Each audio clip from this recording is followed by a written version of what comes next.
Bismillahirrahmanirrahim.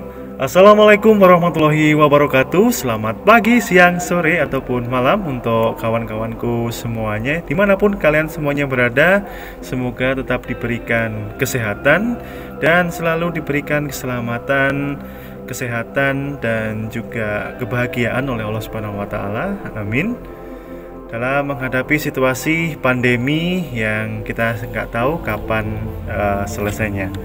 Nah, kawan-kawan sekalian, di video kali ini saya akan menyampaikan materi kuliah untuk pertemuan yang kedua untuk kelas pengantar hukum Indonesia.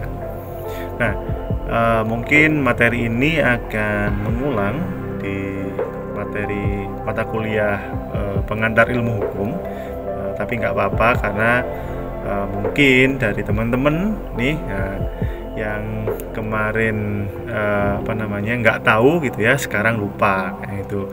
Nah, ini coba saya ingatkan kembali gitu ya.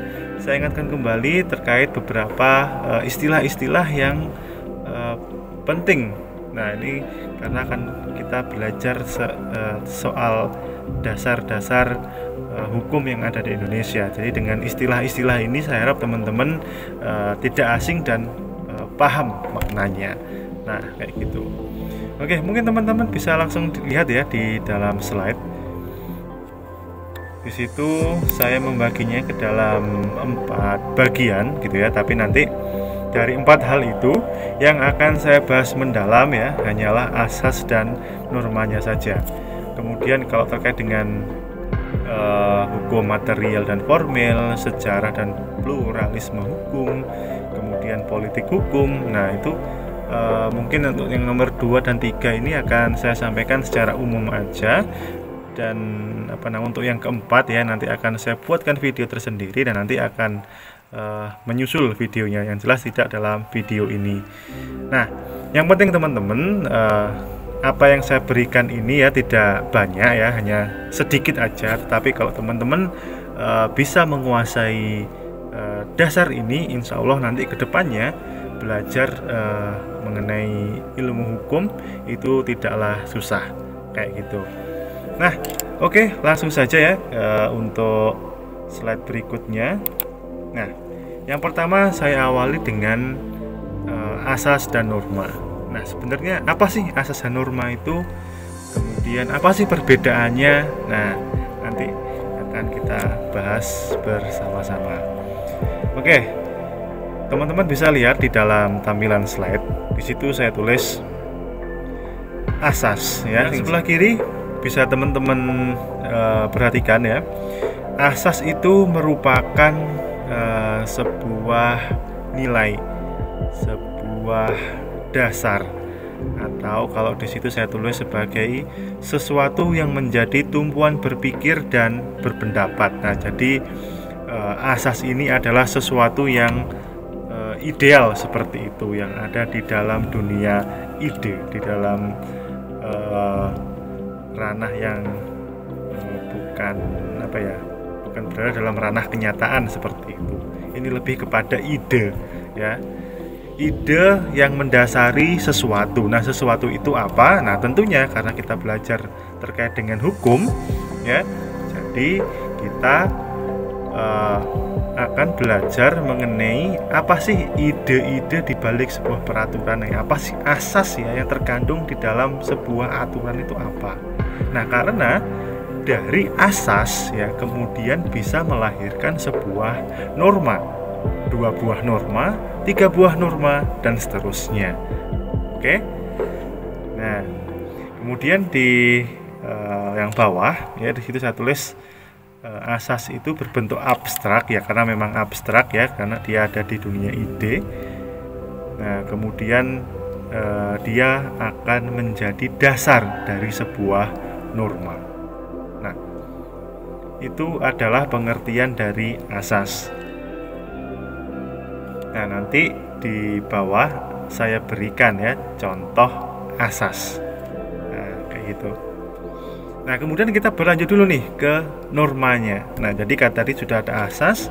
Nah, sekarang dari asas ini melahirkan yang namanya norma. Nah, norma itu bisa disebut sebagai kaidah. Nah, di situ saya tulis juga atau peraturan itu bisa. Tapi nanti yang bagian peraturan itu nanti kita bahas setelah kita selesai membahas norma hukum nanti ya. Karena arahnya pasti ke situ kan. Nah, norma atau kaidah itu merupakan bentuk konkret dari asas atau rumusan asas yang menjadi hukum atau peraturan, bisa tertulis maupun tidak tertulis. Nah, jadi ide atau nyawa dari sebuah peraturan itu adalah asas. Asas yang digunakan apa? Nah, kayak gitu. Nah, kemudian norma itu berbentuk konkret ya. Kalau asas tadi kan abstrak. Nah, kemudian kalau norma itu sudah bentuk pengkristalan dari asas. Nah, karena dia sudah mengkristal ya, sudah terbentuk wujudnya. Nah, wujudnya itu adalah ya, kalau yang kita kenal itu ada yang namanya norma hukum, norma susila, norma kebiasaan, kemudian lagi norma agama. Nah, kayak gitu teman-teman.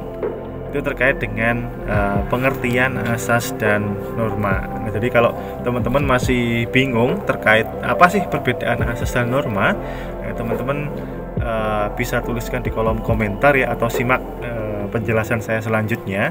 Nanti teman-teman semoga bisa lebih mudah untuk memahami seperti itu. Oke, saya lanjutkan terlebih dahulu di slide berikutnya. Nah, kenapa sih harus ada norma ya? Jadi ini kita bahas normanya terlebih dahulu. Nah, kenapa sih harus ada norma kayak gitu?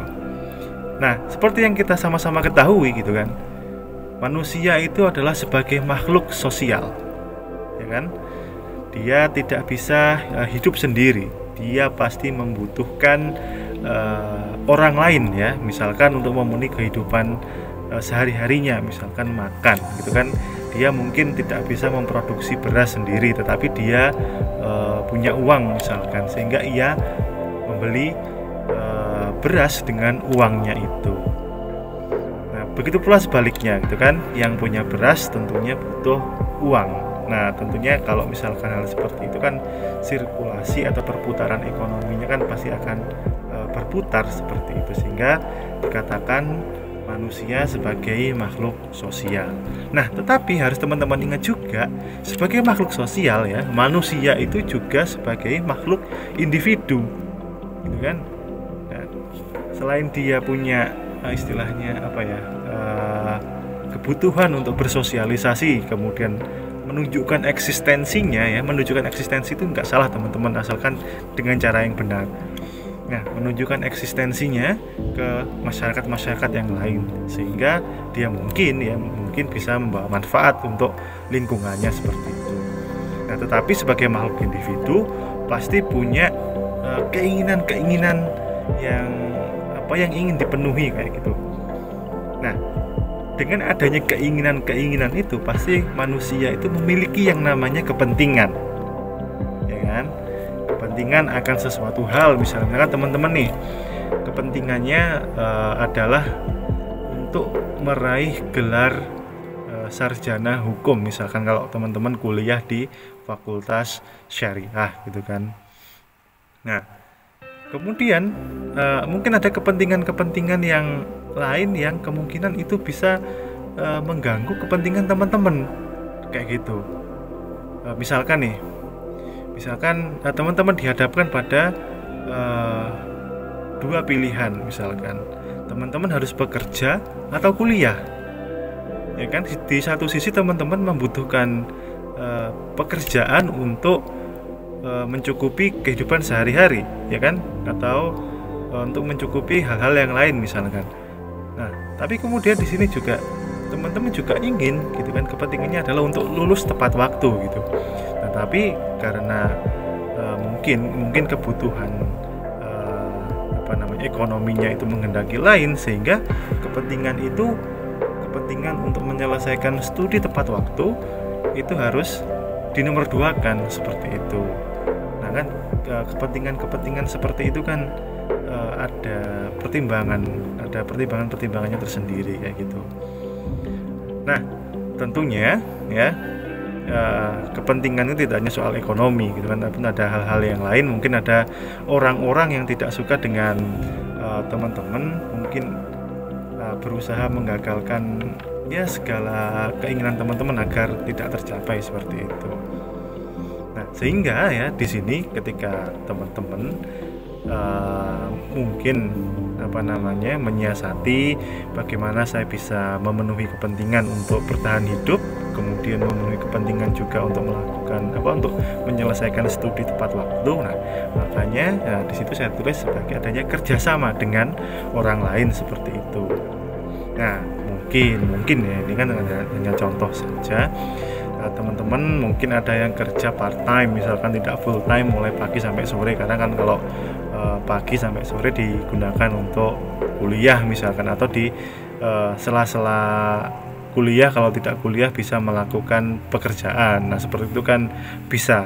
Nah, tetapi kan semuanya kan tidak seideal itu kan, tidak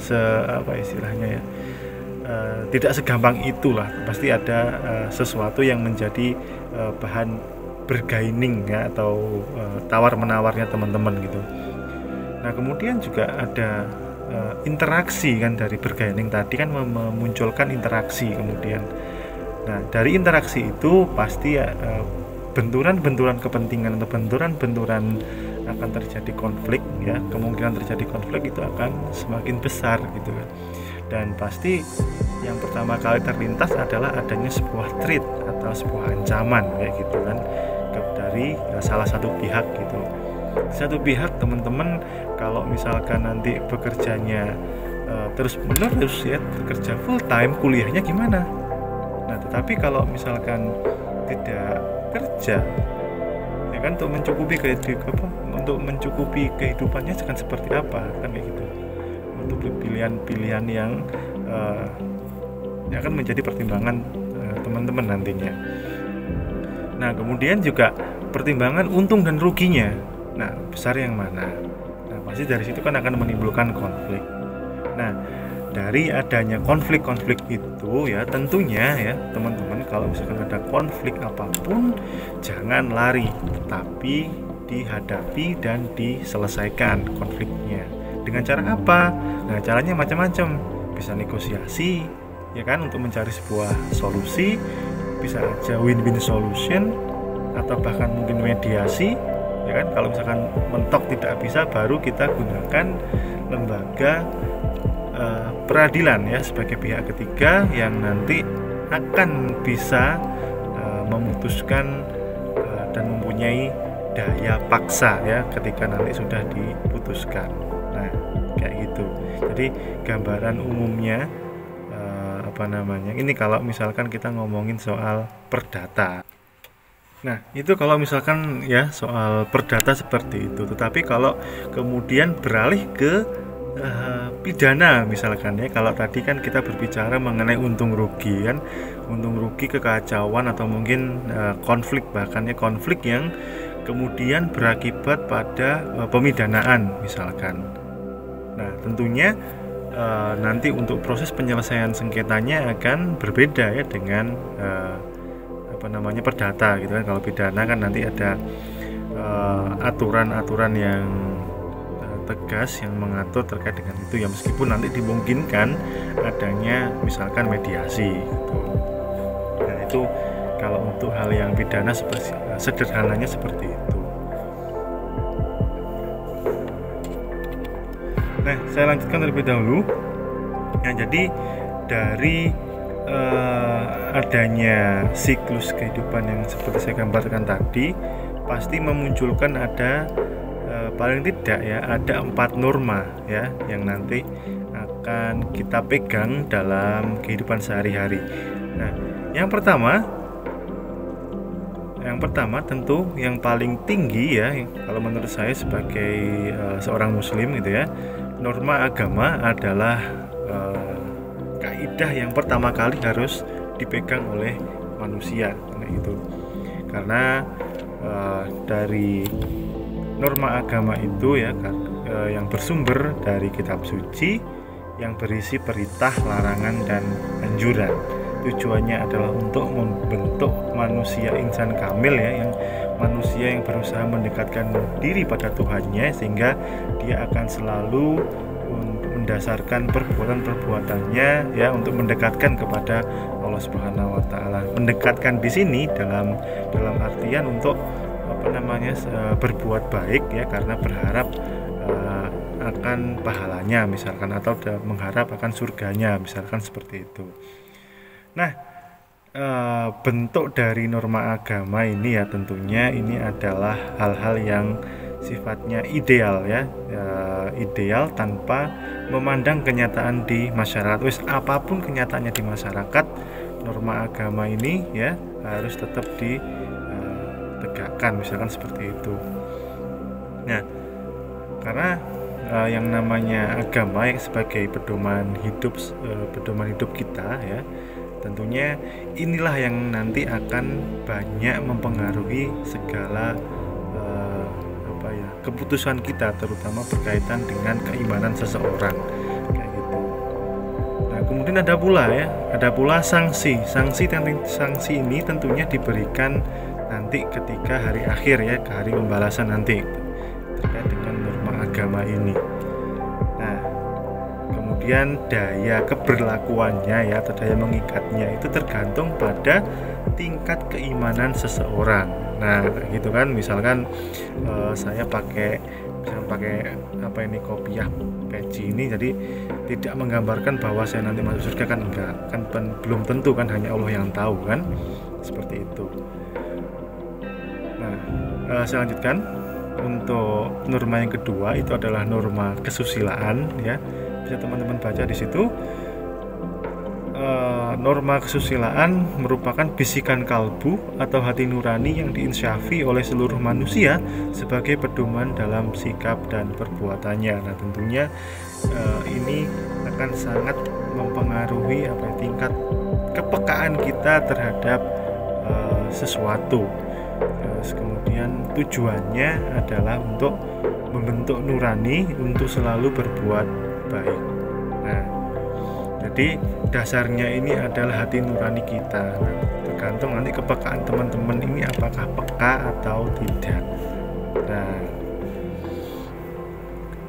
Nah, kemudian ya sanksi ya, misalkan teman-teman berbuat sesuatu yang bertentangan dengan hati nurani teman-teman. Nah, pasti yang namanya perasaan menyesal, atau istilah Jawanya itu getun ya. Nah, minimal itu pasti ada ya, minimal itu pasti ada kalau teman-teman itu sebagai seorang manusia yang berhati nurani kayak gitu. Nah, kemudian norma yang selanjutnya adalah norma kebiasaan. Nah, kalau yang tadi ya, norma agama, norma kesusilaan itu yang berbentuk yang ideal ya, yang mungkin orang lain tidak tahu hati nuraninya seseorang itu seperti apa, mungkin tidak tahu. Tetapi kalau sudah masuk dalam kebiasaan, nah ini adalah yang terlihat nantinya. Nah, karena kebiasaan ini bersumber dari perilaku masyarakat ya, yang diulang-ulang setiap hari, setiap waktu, sehingga kebiasaan itu diterima ya menjadi sebuah kebiasaan yang lumrah di masyarakat tersebut. Jadi antara wilayah A dengan wilayah B tentunya memiliki kebiasaan-kebiasaan yang berbeda-beda. Nah, dan itu yang biasa disebut sebagai local wisdom, seperti itu kan, gampangnya seperti itulah. Nah, dan itu harus kita hormati seperti itu. Nah, jadi kalau misalkan nih kebiasaan kalau di tempat lain misalkan ya, ada yang namanya kawin lari misalkan. Nah, kawin lari itu di daerah-daerah yang menggunakan kebiasaan seperti itu, tentunya itu menjadi hal yang lumrah, yang bisa diterima. Itu kan, itu menunjukkan bahwa si laki-laki itu tadi yang membawa lari si perempuan ini tadi telah siap untuk memenuhi kebutuhan lahir dan batinnya. Nah, kayak gitu.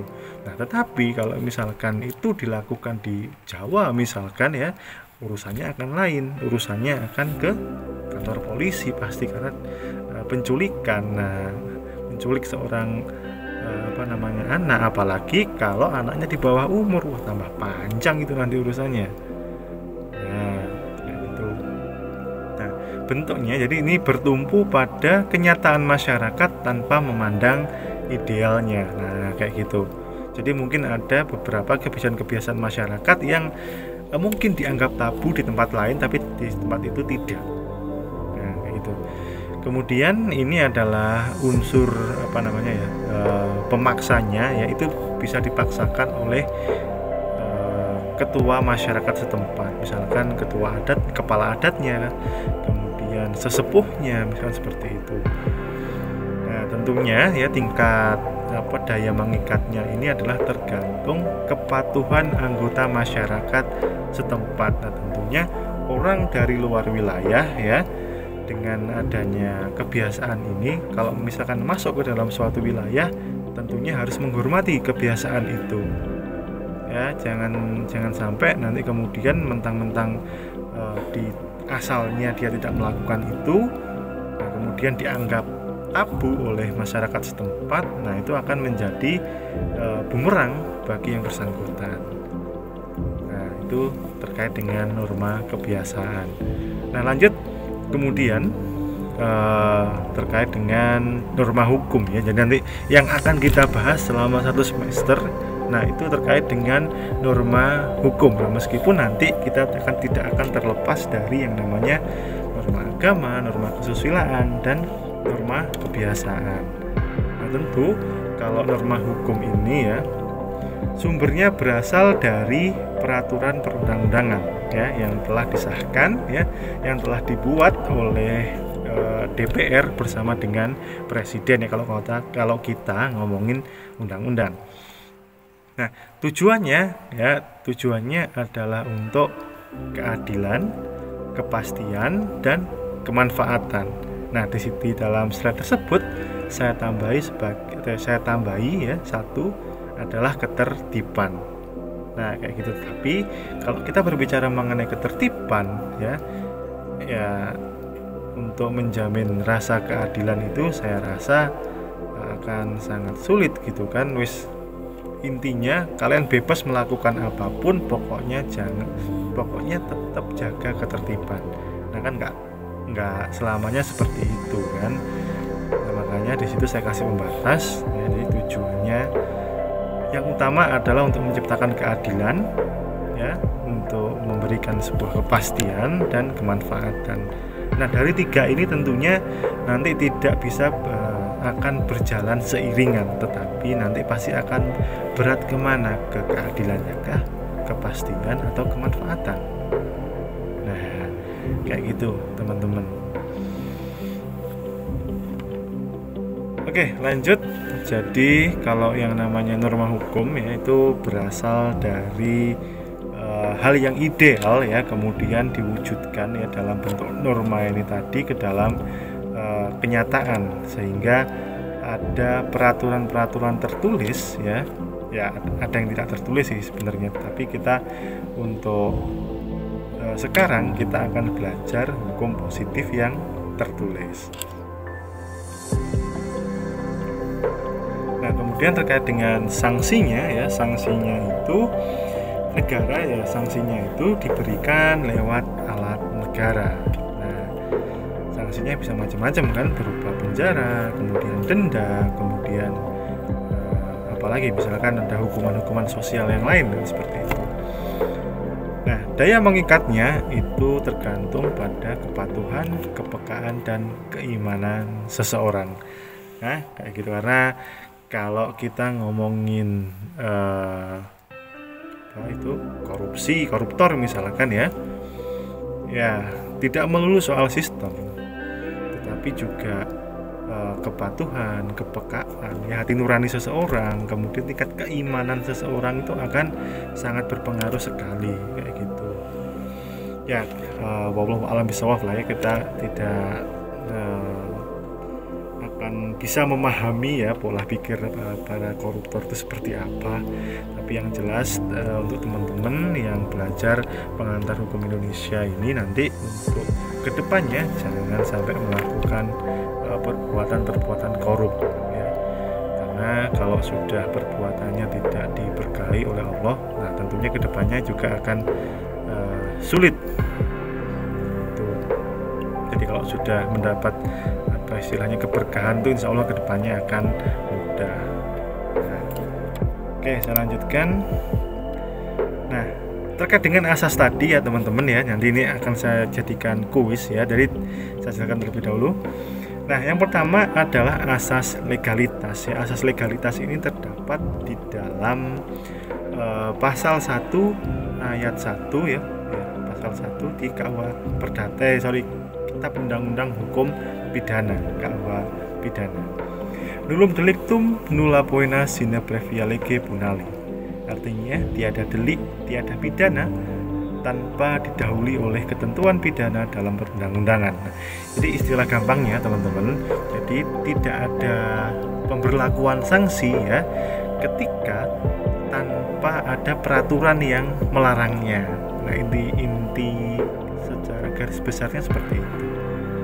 Jadi harus ada aturannya dulu baru seseorang itu dapat kemudian dikatakan bersalah dan dihukum. Nah, kemudian yang selanjutnya itu muncul yang namanya asas presumption of innocence ya, jadi asas praduga tak bersalah. Nah, tentunya asas inilah yang kemudian diterapkan di dalam setiap penegakan hukum yang ada di Indonesia. Jadi selama orang itu belum ditentukan bersalah oleh pengadilan ya, maka harus dianggap sebagai orang yang tidak bersalah. Nah, karena yang berhak memutuskan salah atau tidak itu adalah seorang hakim, bukan polisi, bukan jaksa, bukan pengacara, dan bukan netizen tentunya. Oke, lanjut. Nah, kemudian kita beralih ke hukum perdata ya. Ada yang namanya asas pacta sunt servanda. Di situ saya tulis setiap perjanjian adalah undang-undang bagi mereka yang mengikatkan diri di dalamnya. Nah, jadi kalau sudah membuat sebuah perjanjian ya, perjanjian itu berlaku seperti layaknya undang-undang ya, berlaku mengikat kepada orang-orang yang membuatnya atau yang tanda tangan di dalamnya. Nah, kayak gitu. Nah, kemudian dari pacta sunt servanda itu juga nanti muncul asas kebebasan berkontrak ya. Jadi setiap orang, setiap subjek hukum itu bebas untuk membuat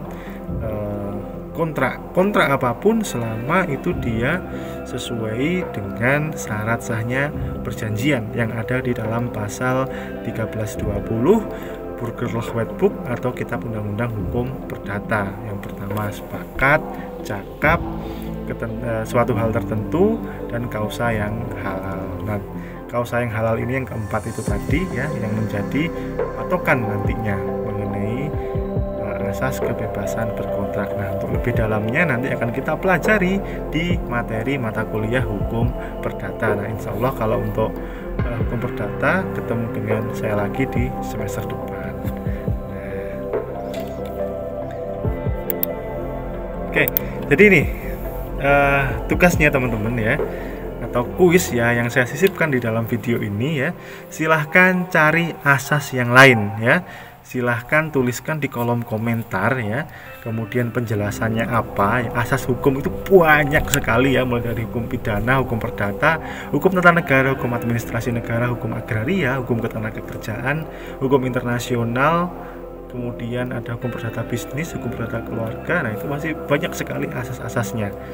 Nah, silahkan teman-teman cari. Kalau bisa, kalau sudah disebut oleh teman kalian, jangan disebut lagi ya. Kita kumpulkan yang banyak. Nah, nanti kita bisa belajar bareng-bareng dari kolom komentar. Oke, nanti kalau sudah misalkan sudah dituliskan kolom komentar, silahkan tuh dipotret, kemudian screenshotnya ya dikirimkan ke saya. Nanti di dalam chat WA-nya tuliskan nama lengkap, kelas, dan nomor absen. Nanti akan saya masukkan ke nilai sebagai nilai tambahan seperti itu. Lanjut. Nah, ini terkait dengan sejarah dan pluralisme hukum. Nah, tentunya kalau ngomongin sejarah dan pluralisme hukum ya tidak lepas dari yang namanya politik hukum. Nah, kita belajar sejarah dan pluralisme hukum terlebih dahulu. Nah, kawan-kawan sekalian ya, jadi hukum ya kan, hukum itu ada yang tidak tertulis dan ada yang tertulis. Nah, untuk ini ya kita bahas yang tidak tertulis. Hukum di Nusantara telah ada jauh sebelum Indonesia merdeka atau negara Indonesia terbentuk. Nah, apa itu? Nah, itu adalah hukum adat. Nah, jauh sebelum Indonesia merdeka ya, hukum adat itu telah eksis terlebih dahulu di Indonesia. Ya, kemudian ya mungkin di beberapa tempat ada yang menuliskannya, ada yang dalam bentuk tertulis, mungkin di dalam dedaunan atau mungkin ditulis di batu. Nah, tentunya ini yang saya katakan sebagai bentuk tidak tertulis ya gini. Jadi kalau misalkan saya katakan bentuk tertulis itu adalah bentuk undang-undang ya yang disahkan oleh lembaga yang berwenang atau dalam hal ini DPR bersama Presiden. Nah, yang saya katakan tidak tertulis tadi ya adalah undang-undang yang di luar itu ya, peraturan-peraturan yang di luar itu, meskipun dalam bentuk yang tertulis. Misalkan tertulis di dedaunan atau kemudian di bambu atau kemudian di sebuah batu misalkan. Nah, kayak gitu teman-teman. Oke, kita lanjutkan ya. Kemudian hukum barat ya, hukum barat ini yang berasal dari Prancis ya. Prancis kemudian menjajah Belanda. Belanda menggunakan kode sipil Napoleon.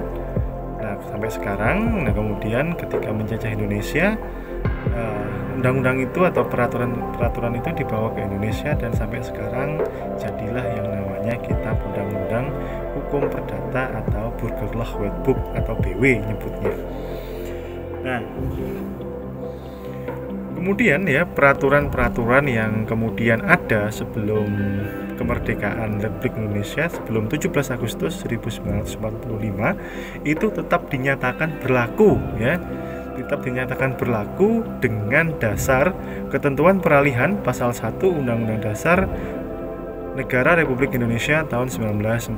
Nanti teman-teman silahkan dibuka Undang-Undang Dasarnya dan dibaca. Nah, kemudian ya hukum Islam ya mulai menjadi hukum positif ketika KHI diundangkan dalam Instruksi Presiden nomor 1 tahun 91. Nah, jadi terkait dengan hukum Islam ya, sebetulnya nafasnya atau ruhnya atau spiritnya itu telah ada sejak pembentukan negara atau penyusunan naskah Undang-Undang Dasar. Nah, seperti kita tahu kan ya, para founding fathers, kemudian founding mothers, atau bisa dikatakan sebagai founding parent ya. Jadi bapak bangsa dan ibu bangsa kita ya telah membentuk sebuah kesepakatan gitu ya. Jadi tidak hanya orang Muslim saja, tetapi di situ ada orang Kristen, Katolik, kemudian Hindu, Buddha, dan mungkin juga ada dari Tionghoa dan lain sebagainya. Nah, dari situ ya semangat persatuan seperti itu, semangat untuk toleransi ya. Nah, itu sudah menunjukkan spirit adanya penerapan hukum Islam gitu kan, semangat untuk menerapkan hukum Islam. Tetapi secara garis besar ya semangatnya ini mulai kemudian seiring berjalannya waktu mulai terlihat pada misalkan di undang-undang perkawinan ya kan, undang perkawinan lanjut kemudian sebagai dasar daripada pemberlakuan peradilan agama ya, sebagai dasar rujukan kewenangan absolutnya peradilan agama, tentunya dibutuhkan yang namanya sebuah dasar hukum ya, dasar-dasar untuk memasukkan ketentuan-ketentuan hukum Islam ke dalam hukum positif atau ke dalam peraturan nasional itu seperti apa. Nah, sehingga muncullah yang namanya KHI atau kompilasi hukum Islam. Nah, kayak gitu teman-teman. Jadi secara singkatnya seperti itu. Nah, nanti kalau waktunya cukup akan saya buatkan videonya tersendiri. Oke, nah kemudian kita ngomongin pluralisme hukum. Nah, pluralisme hukum ya, berlaku ya, kan ada 3 yang kita kenalan, ada hukum barat, hukum adat, dan hukum Islam. Nah, pluralisme di sini ya saya maksudkan, yang saya maksud itu tidak hanya terbatas kepada pembagian golongan-golongan yang ada di dalam hukum barat ya kan. Kalau dulu ada pembagian, ada yang namanya golongan Eropa atau golongan orang barat, kemudian golongan timur asing ya, timur asing itu ya kayak semacam orang Asia, kemudian ada orang Arab ya, orang Arab yang masih Asia juga ya, kemudian ada bumi putra ya, ada warga lokal ya, seperti itu. Nah, kemudian juga ada pelaksanaan perkawinan sebelum Undang-Undang Nomor 1 Tahun 74. Nah, tentunya kalau kita ngomongin perkawinan tidak terlepas dari agama masing-masing. Nah, itu dulu karena saking banyaknya aturan ya, sehingga itu harus dijadikan ke dalam sebuah aturan yang jelas mengatur bagaimana sih cara-cara perkawinan kayak gitu. Nah, tentunya ini bukan hal yang mudah. Ini adalah sebuah Undang-Undang 1 Tahun 74 ini adalah sebuah mahakarya yang bisa menyatukan semua kepercayaan gitu kan, yang harus tunduk, yang harus melakukan perkawinan sesuai dengan undang-undang. Nah, kemudian juga ada penerapan hukum saat pembagian waris. Nah, kalau pembagian waris itu biasanya ya nggak jarang juga ya, orang yang beragama Islam yang seharusnya sesuai dengan hitungan-hitungan kewarisan Islam lebih memilih kepada pembagian secara adat. Nah, seperti itu. Dan sebagai seorang Islam dan kemudian juga sebagai warga negara gitu ya kembali lagi kan ke dalam pilihan-pilihan hukum yang kemudian digunakan. Ya wallahu a'lam bishawab gitu ya, nggak tahu nanti yang benar yang mana, tetapi kenyataan di lapangan ada yang seperti itu. Ada yang menggunakan pembagian secara hukum barat, kemudian ada juga pembagian secara hukum Islam dan hukum adat. Nah, kembali lagi ke pilihan masing-masing dan konsekuensi tentunya ditanggung masing-masing juga. Oke, itu terkait dengan pluralisme. Nah, kemudian di materi selanjutnya yaitu ada hukum material dan hukum formil. Nah, apa sih hukum material dan hukum formil itu? Oke, kita mulai dari hukum materialnya terlebih dahulu ya. Hukum material itu adalah hukum yang memuat substansi hukum itu sendiri, berisi larangan, perintah, dan sanksi. Nah, nanti untuk contohnya ya, ini saya jadikan kuis lagi nih. Ini yang kedua apa ketiga? Yang kedua ya. Nah, ini kuis yang kedua. Silakan teman-teman berikan contoh hukum material yang ada di Indonesia. Ya, silakan. Nah, oke, kemudian hukum formilnya. Jadi hukum formil itu adalah hukum yang memuat cara bagaimana mempertahankan hukum material itu tadi. Kalau saya katakan tadi kan di dalam hukum material ya berisi larangan, perintah, dan sanksi. Nah, kemudian jika ada larangan yang dilakukan atau kemudian perintah yang dilanggar, nah tentunya akan membawa konsekuensi tersendiri, gitu kan? Nah, bagaimana kemudian cara menegakkan orang-orang yang menjalankan larangan ini tadi dan melanggar perintah? Nah, tentunya ada yang namanya hukum acara, ya, hukum acara perdata, hukum acara pidana, hukum acara PT-UN, hukum acara apalagi Mahkamah Konstitusi untuk kemudian melakukan judicial review gitu kan antara undang-undang dengan undang-undang dasar gitu. Nah, itu yang disebut sebagai hukum formil. Jadi kalau hukum formil itu salah satu contohnya adalah hukum acara. Nah, kembali lagi ke kuis tadi ya, kuisnya sebutkan contoh dari hukum material.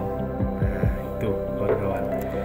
Nah, mungkin cukup itu dulu dari saya ya, video yang lumayan panjang ini ya. Nanti saya jadikan satu aja biar ngeditnya gampang. Nah, nanti silakan teman-teman dijawab dan jangan lupa di screenshot. Dan jangan lupa ngisi absen di e-learning kawan-kawan ya. Jangan lupa meskipun itu hanya formalitas kita untuk memenuhi kewajiban terhadap SK dari kampus. Nah, oke. Terima kasih banyak. Mohon maaf bila kepanjangan dan salah kata dari saya. Saya mohon maaf yang sebesar-besarnya. Saya akhiri sekian. Semoga bermanfaat. Wassalamualaikum warahmatullahi wabarakatuh.